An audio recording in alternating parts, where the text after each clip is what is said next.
कृष्णाय नमः। नमस्कार सभी भगवत भक्तों को। तो आज हम आपको भगवत गीता का 14वां अध्याय महात्म सहित सुनाने जा रहे हैं। इसको प्रतिदिन श्रवण करने से नीच योनि में पड़े हुए प्राणियों को स्वर्ग की प्राप्ति होती है। तो सुनते हैं श्रीमद् भगवत गीता के 14वें अध्याय का महात्म। सुनिए। श्री महादेव जी कहते हैं, पार्वती, अब मैं भवबंधन से छुटकारा पाने के साधनभूत 14वें अध्याय का महात्म बतलाता हूँ। तुम ध्यान देकर सुनो। सिंगलदीप में विक्रम बेताल नामक एक राजा थे, जो सिंह के समान पराक्रमी और कलाओं के भंडार थे। एक दिन वे शिकार खेलने के लिए उत्सुक होकर राजकुमारों सहित 2 कुतियों को साथ लिए वन में गए। वहां पहुंचने पर उन्होंने तीव्र गति से भागते हुए खरगोश के पीछे अपनी कुतिया छोड़ दी। उस समय सब प्राणियों के देखते देखते खरगोश इस प्रकार भागने लगा मानो कहीं उड़ गया हो। दौड़ते दौड़ते वह बहुत थक जाने के कारण वह एक गहरे गड्ढे में गिर पड़ा। गिरने पर भी वह कुतिया के हाथ नहीं आया और उस स्थान पर जा पहुंचा जहां का वातावरण बहुत ही शांत था। वहां हरिण निर्भय होकर सब ओर वृक्षों की छाया में बैठे रहते थे। बंदर भी अपने आप टूटकर गिरे हुए नारियल के फलों और पके हुए आमों से पूर्ण तृप्त रहते थे।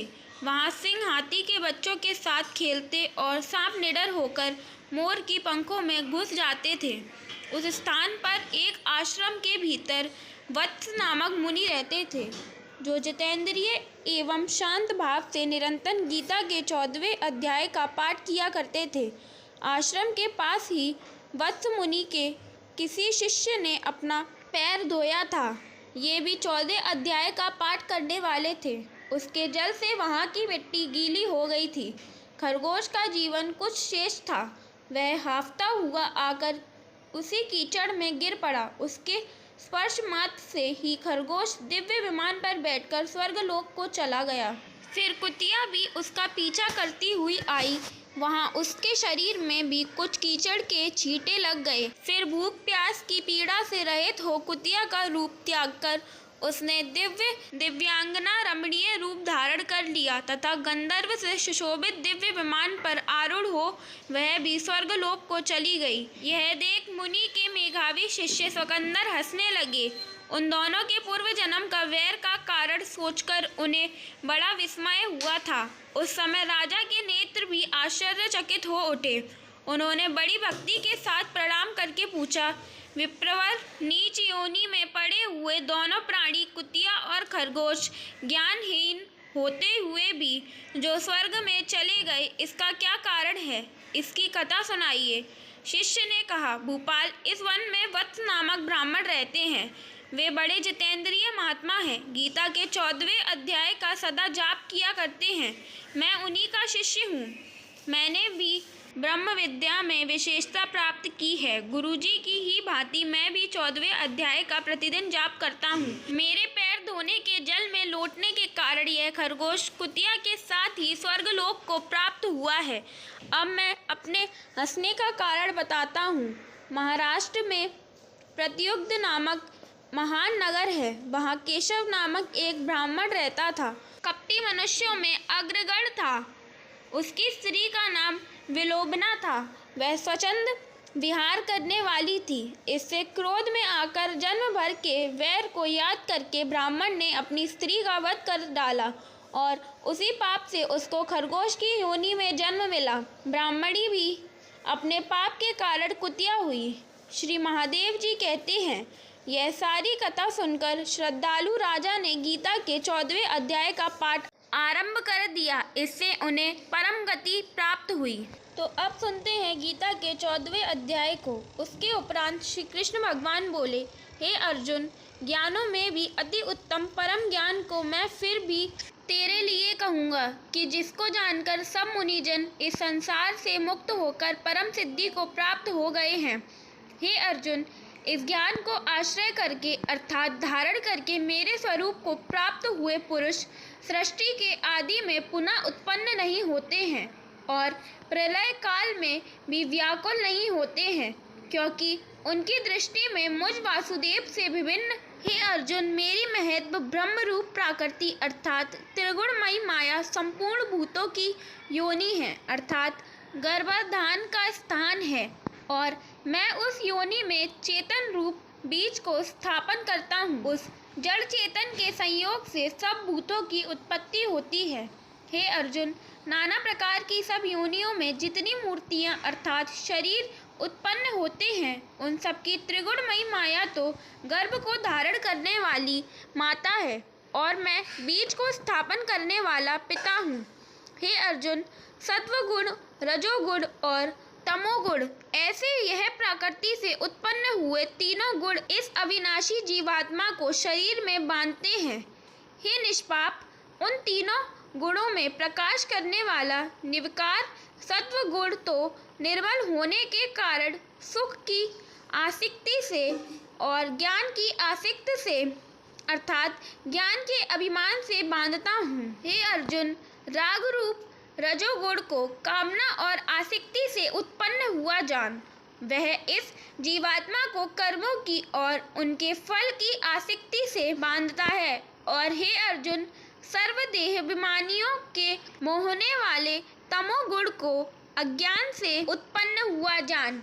वह इस जीवात्मा को प्रमाद, आलस्य और निंद्रा के द्वारा बांधता है, क्योंकि हे अर्जुन, सत्वगुण सुख में लगाता है और रजोगुण कर्म में लगाता है तथा तमोगुण तो ज्ञान को आच्छादन करके अर्थात ठग के प्रमाद में भी लगाता है। और हे अर्जुन, रजोगुण और तमोगुण को दबाकर सत्वगुण होता है अर्थात बढ़ता है, तथा रजोगुण और सत्वगुण को दबाकर तमोगुण बढ़ता है। वैसे ही तमोगुण और सत्वगुण को दबाकर रजोगुण बढ़ता है। इसीलिए जिस काल में इस देह में तथा अंतःकरण और इंद्रियों में चेतनता और बोध शक्ति उत्पन्न होती है, उस काल में ऐसा जानना चाहिए कि सत्वगुण बड़ा है। और हे अर्जुन, रजोगुण के बढ़ने पर लोभ और प्रवृत्ति अर्थात सांसारिक चेष्टा तथा सब प्रकार के कर्मों का स्वार्थ बुद्धि से आरंभ एवं शांति अर्थात मन की चंचलता और विषयों भोगों की लालसा यह सब उत्पन्न होते हैं। तथा हे अर्जुन, तमोगुण के बढ़ने पर अंतःकरण और इंद्रियों में अप्रकाश एवं कर्तव्य कर्मों में अप्रवृत्ति और प्रमाद अर्थात व्यर्थ चेष्टा और निंद्रादि अंतःकरण की मोहिनी वृत्तियाँ यह सब ही उत्पन्न होते हैं। हे अर्जुन, जब यह जीवात्मा सत्वगुण की वृद्धि में मृत्यु को प्राप्त होता है, तब तो उत्तम कर्म करने वालों के मल रहित अर्थात दिव्य स्वगति लोकों को प्राप्त होता है। रजोगुण के बढ़ने पर अर्थात जिस काल में रजोगुण बढ़ता है, उस काल में मृत्यु को प्राप्त होकर कर्मों की आसक्ति वाले मनुष्यों में उत्पन्न होता है, तथा तमोगुण के बढ़ने पर मरा हुआ पुरुष, कीट, पशु आदि मूढ़ योनियों में उत्पन्न होते हैं। क्योंकि सात्विक कर्म का तो सात्विक अर्थात सुख, ज्ञान और वैराग्य आदि निर्मल फल कहा है, और राजस कर्म का फल दुख एवं तामस कर्म का फल अज्ञान कहा गया है। सत्व गुण से ज्ञान उत्पन्न होता है और रजोगुण से निसंदेह लोभ प्राप्त होता है, तथा तमोगुण से प्रमाद और मोह उत्पन्न होते हैं और अज्ञान भी होता है। इसलिए सत्वगुण में स्थित हुए पुरुष स्वर्ग आदि उच्च लोकों को जाते हैं, और रजोगुण में स्थित राजस पुरुष मध्य में अर्थात मनुष्य लोक में ही रहते हैं, एवं तमोगुण के कार्य रूप निद्रा, प्रमाद और मोह उत्पन्न होते हैं और अज्ञान भी होता है। इसलिए सत्वगुण में स्थित हुए पुरुष स्वर्ग आदि उच्च लोकों को जाते हैं, और रजोगुण में स्थित राजस पुरुष मध्य में अर्थात मनुष्य लोक में ही रहते हैं, एवं तमोगुण के कार्य रूप निद्रा, प्रमाद और आलस्य आदि में स्थित हुए तामस पुरुष अधोगति को अर्थात कीट, पशु और नीच योनियों को प्राप्त होते हैं। हे अर्जुन, जिस काल में दृष्टा अर्थात समष्टि चेतन में एक ही भाव से स्थित हुआ साक्षी पुरुष तीनों गुणों के सिवा अन्य किसी को करता नहीं देखता है, अर्थात गुण ही गुणों में बरतते हैं ऐसा देखता है और तीनों गुणों से अति परे सच्चिदानंद स्वरूप मुझ परमात्मा को तत्व से जानता है। उस काल में वह पुरुष मेरे स्वरूप को प्राप्त होता है तथा यह पुरुष इन स्थूल शरीर की उत्पत्ति के कारण तीनों गुणों को उल्लंघन करके जन्म मृत्यु वृद्धावस्था और सब प्रकार के दुखों से मुक्त हुआ परमानंद को प्राप्त होता है।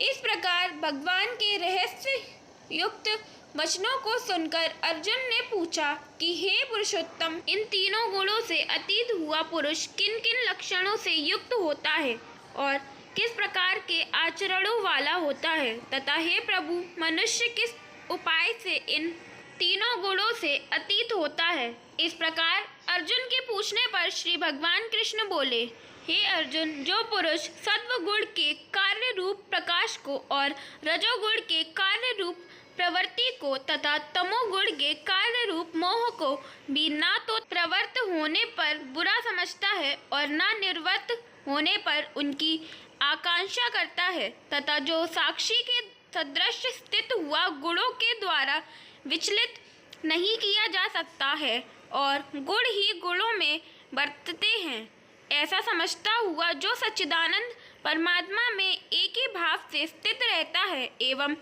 उस स्थिति से चलायमान नहीं होता है, जो निरंतर आत्मा भाव में स्थित हुआ दुख सुख को समान समझने वाला है तथा मिट्टी पत्थर और स्वर्ण में समान भाव वाला और धैर्यवान है तथा जो प्रिय और अप्रिय को बराबर समझता है और अपनी निंदा स्तुति में भी समान भाव वाला है तथा जो मान और अपमान में सम है एवं मित्र और बैरी पक्ष में भी सम है, वह संपूर्ण आरंभों में कर्तापन के अभिमान से रहित हुआ पुरुष गुणातीत कहा जाता है और जो पुरुष अव्यभिचारी भक्ति रूप योग के द्वारा मेरे को निरंतर बचता है वह इन तीनों गुणों को अच्छी प्रकार उल्लंघन करके सच्चिदानंद ब्रह्मा में एक ही भाव होने के लिए योग्य होता है। हे अर्जुन, उस अविनाशी पर ब्रह्म का और